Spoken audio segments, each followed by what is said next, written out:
Tributes are pouring in as the 4 victims of the Georgia shooting have been identified. So I've got some bad news. There's a reason that no matter how many of these incidents there are, no matter how many innocent people we see, splayed across our screens, senseless death, senseless violence.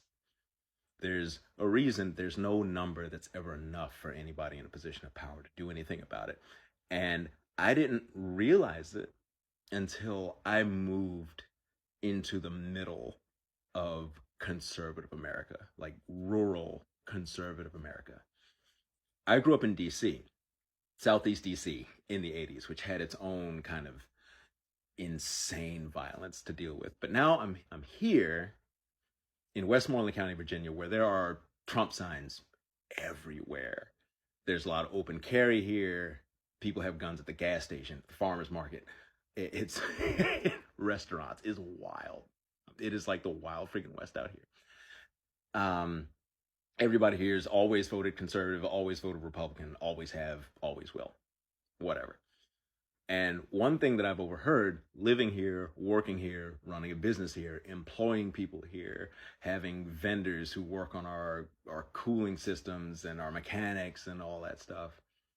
The thing that I know now that I did not know when I did not live here is that they genuinely believe, like they believe this, that the only thing between all of us, like all Americans, and some mass extinction event at the hands of the federal government is the omnipresence of guns here. They believe that. They believe tens of millions of people would die, would be rounded up and disappeared, killed, thrown out of the country, whatever, if not for how many guns were here. So, and this is the hard part, because you'll hear things like most people, including gun owners, support things like universal background checks, making sure that gun show loopholes are closed, that straw purchase loopholes are closed, that people with violent criminal histories aren't able to get their hands on guns.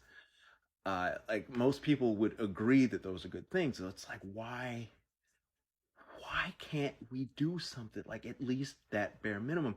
And the reason is because the friggin' gun lobby, which we all know. But the thing is, and the thing I've always had a hard time with is, how is it that the gun lobby is taking a more extreme position than its own members? And what it comes down to is its members, while they would support reasonable reform to keep the guns out of hands of certain people, if they feel like in the policy arena that they have to err between no gun control and too much gun control, they would rather err on the side of not enough gun control. Because these ubiquitous but relatively small mass shootings where 3 people, 5 people, 6 people are dying in these like events all over the country that totals up to a few thousand people or whatever it winds up being. I'm sorry if I'm butchering the statistics, but it's a number that's a lot smaller than tens of millions, which is what they feel would happen if they were to err on the side of too much gun control. A lot of these guys, as much as they would love something like a fair implementation of universal background checks, don't feel like the government could implement it in a way that wouldn't result in hundreds of dominoes falling, that results in the American population being wholesale disarmed, and then the mass extinction event happening on behalf of the state. That's what it is. It comes down to a distrust of the government. They don't trust the government to implement common sense gun reform. They believe that universal background checks would be a great thing. They just don't believe that there's any authority that could do it in a way that isn't corruptible. And they believe that if it gets corrupted, tens of millions of people die. Whereas if we have what we have now, we have tragedies, but they're isolated tragedies. and they amount to a few thousand deaths as opposed to tens of millions of deaths. That's what they believe. And so it doesn't matter how high the number of these isolated tragedies gets, because it's always going to be less than millions. And that's why this problem is so frustrating and intractable. Because the gun lobby, which is the reason we can't get anything done about this,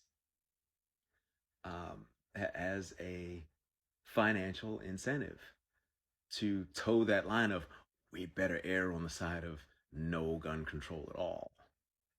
Because if we get it wrong, everybody dies. So everybody is viewing, when I say everybody, like the people in this part of the country, they see what happened in Georgia, in Uvalde, Sandy Hook, Columbine, all the others. And to them, those deaths are truly tragic.